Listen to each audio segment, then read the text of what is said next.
Welcome to the shed. Hello there. So today, Dylan for March 2021 versus Luke's birthday. Happy birthday, Luke. Today is 10 years Since the Fukushima earthquake and nuclear disaster. The worst nuclear disaster for 25 years since Chernobyl. And there was also the tsunami, which was about 4 stories high. Don't really know how high that is, but I think it's quite high, which took out large parts of it. It happened about 83 miles from Tokyo, so it's quite close to a highly populated area. The thing is, in Japan, it's mainly mountains. Most people live around the coasts, and the warning signs went out.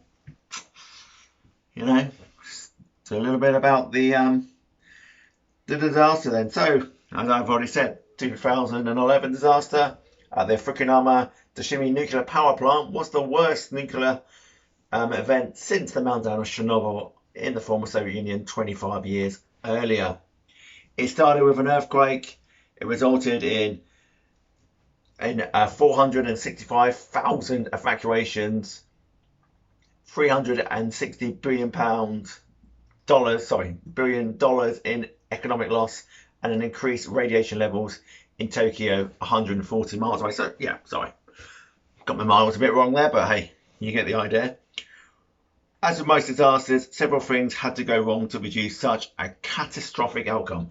Below, we'll go through the account of how the devastation unfolded. So about 2:46 local time, so this is whatever it is, time in Japan. Imagine it's a similar time to what you'd get somewhere like Sydney, I don't know, maybe Darwin. I'm not being, an expert on that part of the world.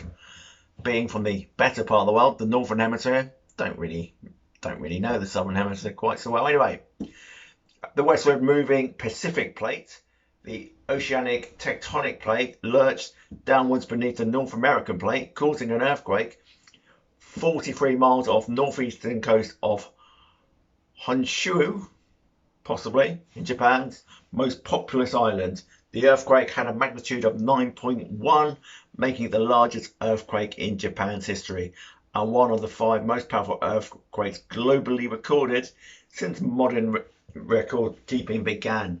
Yeah, because that's it, there could have been more powerful earthquakes in the past. Who knows? Then at 3:27, the earthquake set off a tsunami.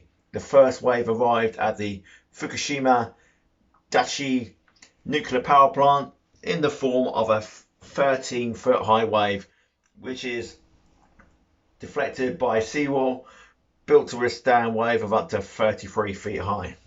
So, it was alright for that one then. But then at 3:35, a second wave. This one was over 50 feet. Breaches the wall, it destroys seawater pumps, drowns power panels that distribute energy to water pumps, and surges into the basement where backup generators are housed in 5 of the 6 reactors. AC power is lost. Without the power, water pumps can't provide a steady flow of cooling water to the reactors. Intensely hot cools without the regular flow of cooling water. A meltdown will inevitably follow. Yeah, doesn't sound too good so far, does it? And then at 3:27, so when was the last one? So 2 minutes later, with flooding having destroyed the generator's backup batteries, Unit 1 loses DC power as well. The control room for Units 1 and 2 goes dark, depriving power plant operators any capacity for monitoring the 2 reactors. So, I'm not an electrician, don't claim to be an electrician. Obviously, I've heard of the band AC/DC. I understand it has something to do with electric. Don't understand what though. I understand what electric is. It's some sort of magical thing that comes through the switch and off of the past. The past obviously was the worst. But off of the past, you used to put a 50p in the meter. Now you don't do that. Well, some may. But, we pay and we get electric nowadays, and that's how the wizard in the sky allows us to get electricity to power my phone and my iPad. Everything's tickety-boo. But don't really understand what AC and DC do. Anyway, just before 6 p.m, a work crew goes into the 4th floor of Unit 1 reactor building without protective clothing. Oh, what could possibly go wrong here? Their dosimeters, I think that's the clicky thing, read off the scale levels of radiation, indicating that the core Unit 1 is exposed and its fuel rods ruptured. What I would suggest you do, boys, is close the door and then you'll be alright, yeah? Sure, that's how it works. So at 7:03, Prime Minister Naoto Kan declares a nuclear emergency. I'm quite happy that the last name's Kan now, can sort of read that. Obviously, my Japanese ain't great. Let's be fair, struggle with English. Then at 9 p.m, the Japanese government issues evacuation orders to several thousand residents living within 1.9 miles, 3 kilometre radius of the power plant. To be fair, if I could, I say I would. But if I could, if I lived, probably that side of Tokyo, I'd probably want to get to the other side of Tokyo. But possibly not that easy. Anyway, March the 2nd, evacuation area expands and the roof blows off. Prime Minister Kan decides to go to Fukushima. He orders authorities to widen the evacuation zone to 10 kilometres or 6.2 miles with a loss of coolant, temperature and pressure builds inside the reactors. At 10:09, the Tokyo Electric Power Company, or TEPCO, announced they have vented some steam from Unit 1 in an attempt to lower the temperature and pressure. The venting means that some radioactive material has been released into the air. But, it's, what do? Do you get a bit of radiation come out and hopefully cure it? Because if that thing blows, you're just going to get, a radiation explosion and it's not going to be good. Unit 2 is announced has likewise been vented. That was 10:58. Unit 2 happened. Then at 3:36 p.m, a hydrogen explosion blows the roof off Unit 1, collapsing concrete walls and leaving behind only the steel framework. 4 workers are injured in the explosion. In addition to the harm to the workers, the explosion damages electric cable that workers have been laying for the purpose to restore power to Units 1 and 2. The explosion also damages fire hoses that workers had arranged, hampering the plant's ability to deliver coolant to the reactor. So does this mean that Japanese, does this mean our Japanese firemen have had to stop rescuing cats? What do you think of that, Christopher? So just before 6:30, the evacuation area is expanded to 12.4 or 20 kilometre radius. TEPCO begin injecting salt water into Unit 1 at 8:20 as a substitute coolant. The decision to use seawater is the death knell to Reactor 1. Unlike fresh water, it irreparably corrodes pumps and pipelines around the same time. Japan's Nuclear and Industrial Safety Agency, NISA, detects harmful radiation levels of Celsium 137 and iodine 131 near the plant. Don't know what that means, but it probably isn't good.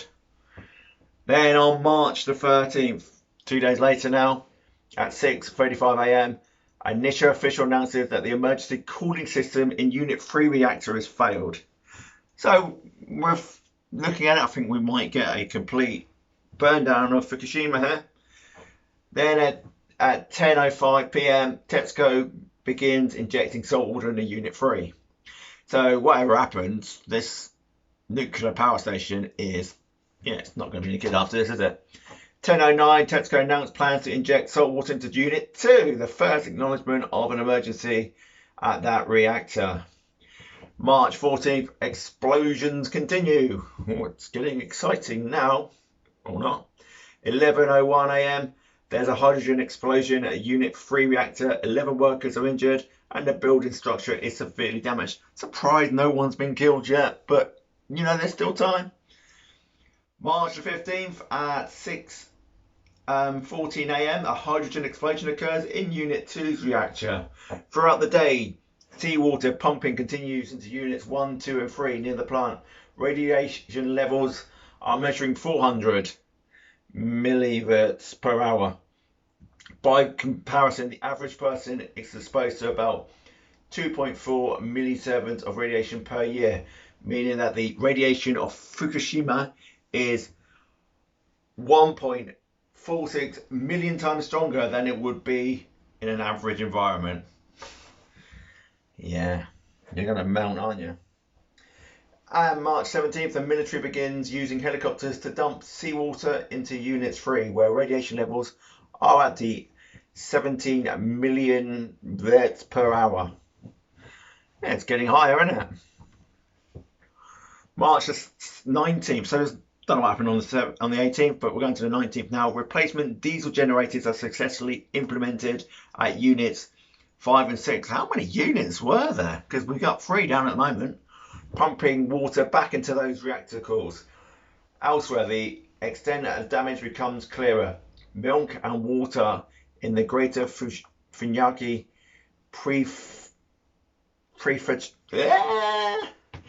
prefecture shows extensively high levels of radioactive iodine. March 20th, things start to stabilise. It's getting better, people. Temperatures stabilise in Units 5 and 6, bringing about the safe harbour of cold shutdown conditions.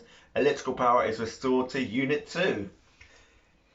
March 22nd, 11 days after the initial disaster, electrical power is restored to the control room of Units 1 and 2 in the wastewater just south of the plant. Radioactive iodine is measured at 126.7 times higher than the legal limit. On March the 25th, Unit 1 reactor temperature is brought down to 204.5 degrees Celsius, safely inside its design limits. The Japanese government advised those residents who are between 12 and 30 kilometers away from the plant to voluntarily evacuate the area. March the 26th, seawater that's tested near the plant as 1,250 times the legal limit of iodine, 131. April the 11th, so we're about a month away now, a new earthquake of magnitude 7 rocks eastern Japan for 50 minutes. Fukushima loses power, preventing cooling water from reaching Units 1, 2 and 3. Yeah, they needed that, didn't they? So a month after, it's all gone down again. The 12th, a atomic disaster declaration. The International Atomic Energy Agency rates the Fukushima crisis a disaster magnitude 7, the highest of that scale.